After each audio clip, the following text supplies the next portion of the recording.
so cold.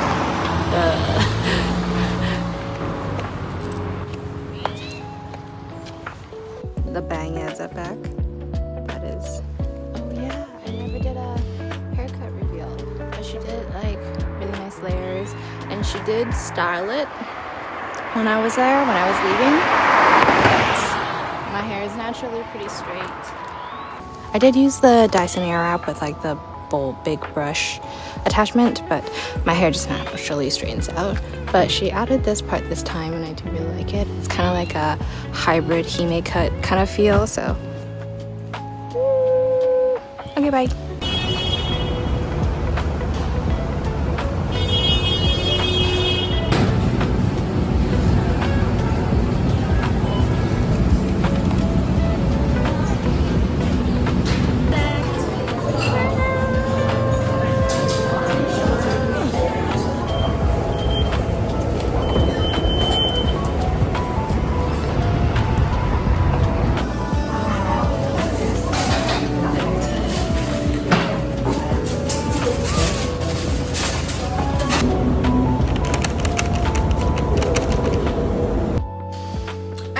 Okay, so this, but before that, my friend got me a bunch of stuff from Vietnam. She got me she got me snacks. I'm so excited. She said it's like fried rice crackers. I don't know what that means, but I'm gonna devour these. I'm absolutely destroy these. Devour, destroy, all the very, very destructive words, yes. Okay, on to the main event, which is the Dubai Chocos. I also got a salt bread from them because that's what they were originally very, very popular for. So this is the salt bread. And then after the salt bread was the Dubai chocolate kind of hype. So they kind of hopped on the trend and everything. Also, I am wearing my Nina Hansen bungee cord shirt. Let me just adjust it. This is what it looks like. It has the bungee cords on the side, which is so cute.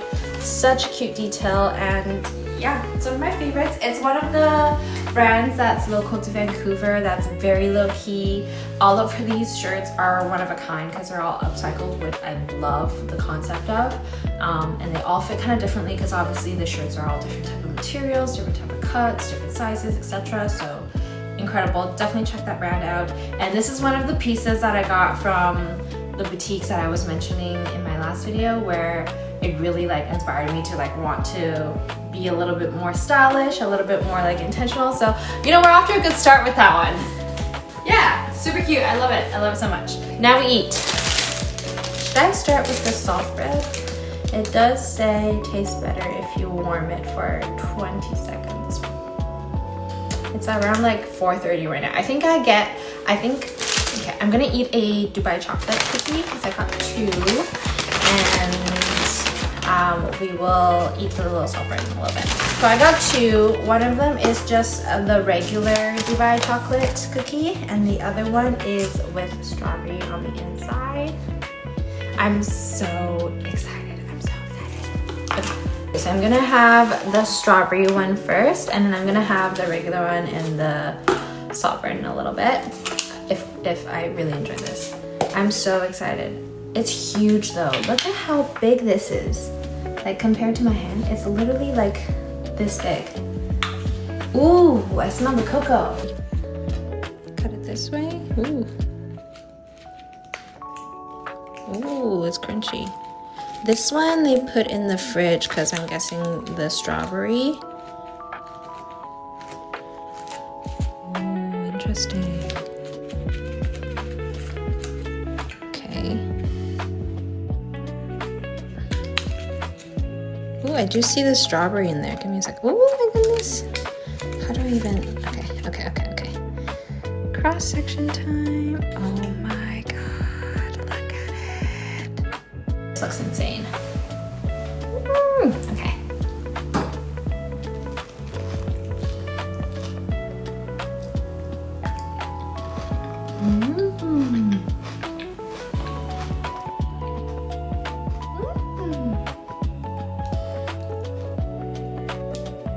I really like the strawberry one.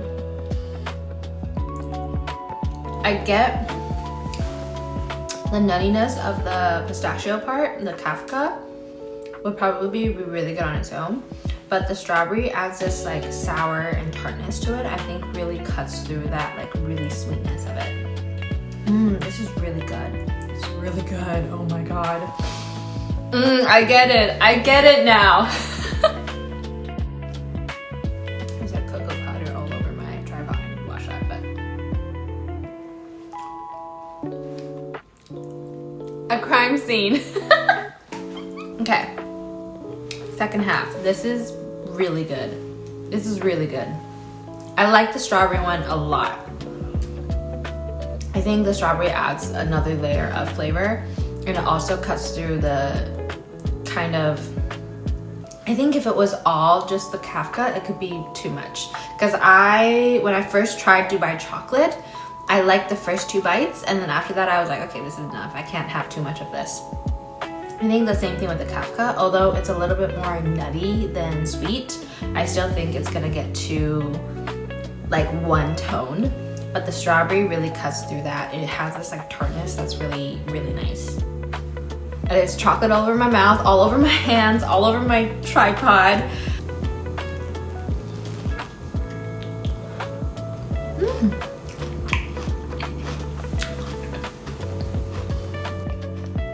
This is the part where I go, happy, happy, happy. Happy, happy, happy, happy, happy. That audio in my brain, always ready to come out. It's so messy, look at it. Just took my first Pilates class back. It killed me.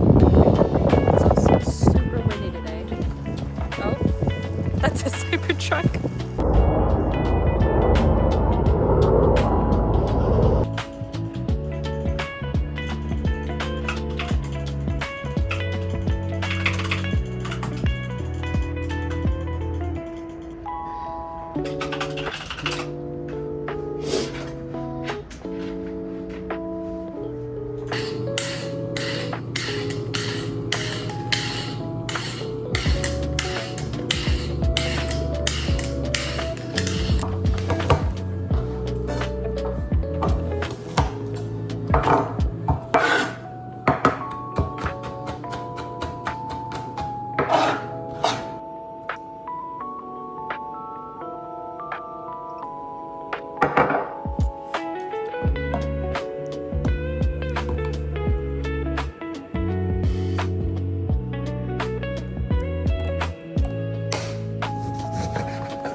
Hello everybody, and welcome back to the Yap Yap section of my video. We're going to talk a little bit about my bookies for this month.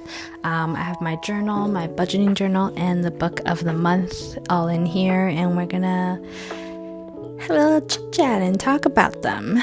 I'll start with my budgeting journal, which is this little guy.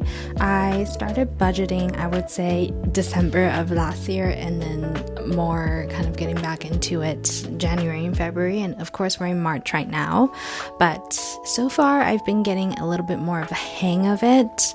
It's definitely given me so much more clarity of A, how much I spend, and B, how much I should be saving / spending instead. So this has been really helping me. So on one side, I have all of my kind of goals and budgets, and on the other side, I record everything that I spend in the month. And then at the end, I color code everything and put them into the categories that I have budgeted them for. I have like groceries, transit, stuff like eating out, stuff like my Pilates class and my self-care appointments. These are all things that I budget for, and I kind of figure out just how much I should be spending on them, as well as how much I can actually spend on them. So I've been budgeting since December, and I've kind of changed the format a few times just based on what I think works and what makes sense after actually recording everything down. Obviously, January was a bit of a messy month because I just went on a cruise, and then I'm traveling, and obviously when you're traveling, you're bound to buy stuff, souvenirs, things that you want that you really don't need, random candies, stuff like that.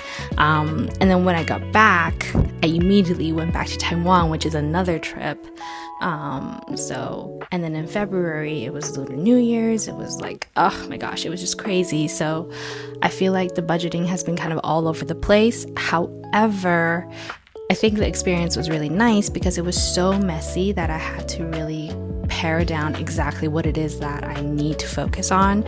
So for my budgeting plan in March, it feels so clear, it feels so achievable, it's realistic, but it's also hard. Like, it's a hard, realistic goal that I know I can achieve if I put my work into it. So yeah, I don't know. It's been really great. I'm happy that I started doing this, and it's a habit that I really want to continue. So happy to have her. And yeah, if you guys are interested in more of my like budgeting plans and goals and how I figure it out, comment down below, let me know. The second thing is journaling, and this is my journal. I know I kind of talked about how I was really struggling with journaling when I was still in Taiwan, and I still struggle with it, especially the writing aspect, but I was able to find a planner format that really worked for me in terms of kind of that creative side of journaling as well as planning. So I have a planner, like a yearly planner in here that's more of like a monthly planner.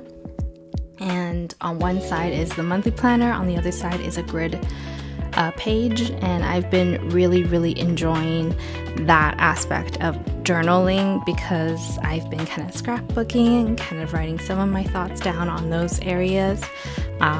So yeah, I'll show you a few pages. It's basically something like this. So on the one side you have the weekly planner, and then on the other side is a grid journal, and I've just been kind of scrapbooking it, writing a little bit of a snippet if I feel like it and I like to date it. This is another page. It has my plane ticket from when I flew back, a little picture that I took at the airport, and yeah. And then on this side, I have all my planners and my journals. This is this week, so obviously it's blank, but I don't know, this journal format has just really been getting me to feel a little bit more creative, which I really love. I get to use all my stickers, write a little bit of a snippet here and there that doesn't feel like I have to journal a whole page. So I've been really loving this format, and it's gotten really thick because of it. In terms of my like actual writing journal, I haven't really touched it ever since I came back. I think I wrote one entry in February, and I haven't really felt the need to keep writing other entries. There are some moments where I'm like, oh, I really want to talk about this or really want to write about this, but then I would get distracted or I have to figure something out and do some work or whatever, and then that moment passes, and then I feel like I really don't need to do that. Or I would go back and open the journal and I would feel like, that moment's past. Like there's nothing I really need to talk about anymore in the book, in writing. So I'm still kind of working on that aspect of journaling. It's again something that I don't want to force. So we're still working on that. But the kind of junk journal aspect in my planner has been really fun, so did want to share that. Last but not least, we're going to talk about the book of the month, which is The Vet's Daughter by Barbara Comyns. This one has an introduction / fourth word by Catherine Davis. This is the book. I have to confess that I did not finish the other book, I Never Promised You a Rose Garden. I never finished that. Honestly, that was just sitting on my bedside table, staring at me, blinking with puppy eyes every time I was going to bed. But I just ended up never really reaching for it. I also felt like I was just really bombarded with errands and getting my life kind of back into motion once I got back from Taiwan, so I just really put it off. And I ended up just kind of taking a break in February when it came to reading. February was also just really short and I was so busy, honestly, just excuses. But for March, since we're already in March, I decided, hey, you know what, let's get back on track because this is something I wanted to do for myself, so I should do it, Anyways, The Vet's Daughter was a book that I chose. I think this is a book that I wasn't aware of what I was getting myself into, to be honest, but it's a little bit on the smaller side, which I think is a little bit more manageable. I was super tempted to reach for 1Q84, and I was like, girl, you are overestimating yourself. The audacity. Don't even try. So I decided to go for something a little bit smaller. I was in between a few books, but I ended up going for this one because I think this one was a little bit more intriguing for me. Honestly, I had no idea what I was getting myself into. I only knew that this was a must-read for a lot of people on Book Talk and Book Instagram. It's also considered one of the English classics. Not as classic as like Pride and Prejudice, but just like an English classic novel that a lot of people recommend. So I decided to pick it up and I wanted to start it. I did start with the fourth word by Catherine Davis and the introduction by the writer herself, Barbara Comyns. I had no idea what this was about, and after reading both of those, I was like, whoa, okay, hold up. I think there's a little phrase back here that really explains my reaction. Tangible realness and shocking realism with a visionary edge. This is some of the reviews and some of the phrases from the reviews back here, and I completely agree. Just reading the introduction by Barbara Comyns, the writer herself, I can kind of tell her style of writing is very straightforward, clean, clear, realistic, direct. There's no filler words, there's no extra oomph to them. After reading the fourth word from Catherine Davis, I also kind of get a feeling that a lot of Barbara's work is in this line of shocking realism, very realistic, brutal kind of stories about real life, but in the lens of fantasy and from the lens of like an innocent protagonist, something along those lines. It really intrigued me, so I wanted to do this one for March, and I think it's doable. I also think the story is something I'm in the mood for recently. I'm excited to get into her, and we'll see how it goes. But that is my little update with my books. Thanks for watching this part.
walking home from my Pilates class. It is so sunny out today.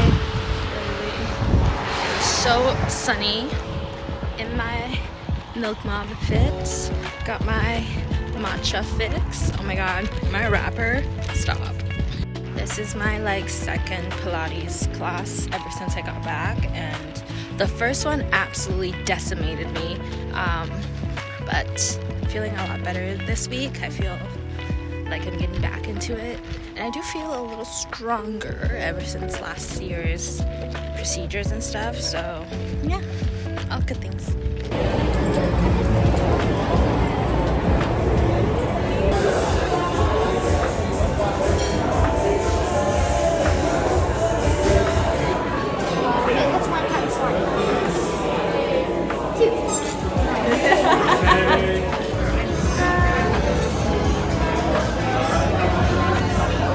Are you opening the can here? Let me ask my friend.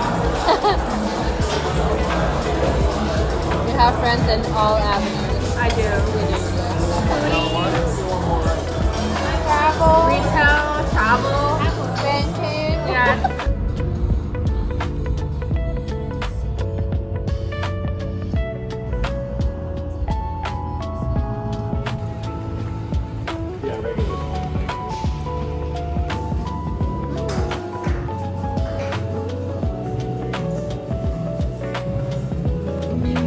Enjoy.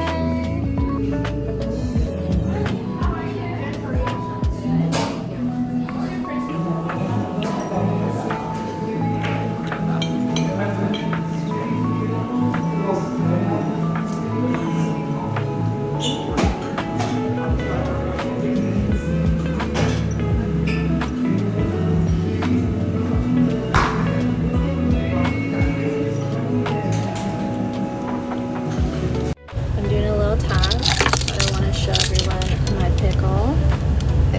Very cute.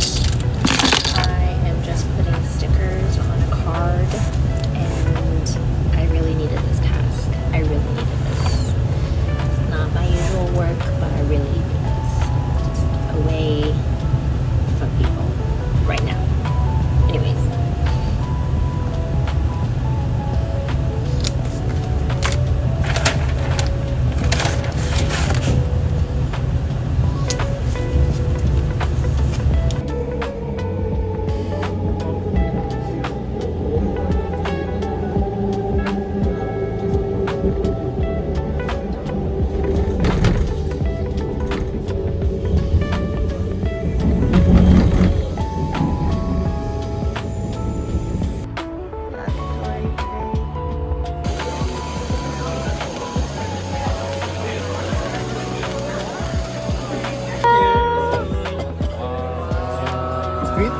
What is this?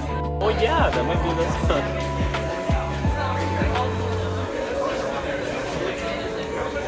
I think I might take this. One more. Same one. And one. Try this one. Alright.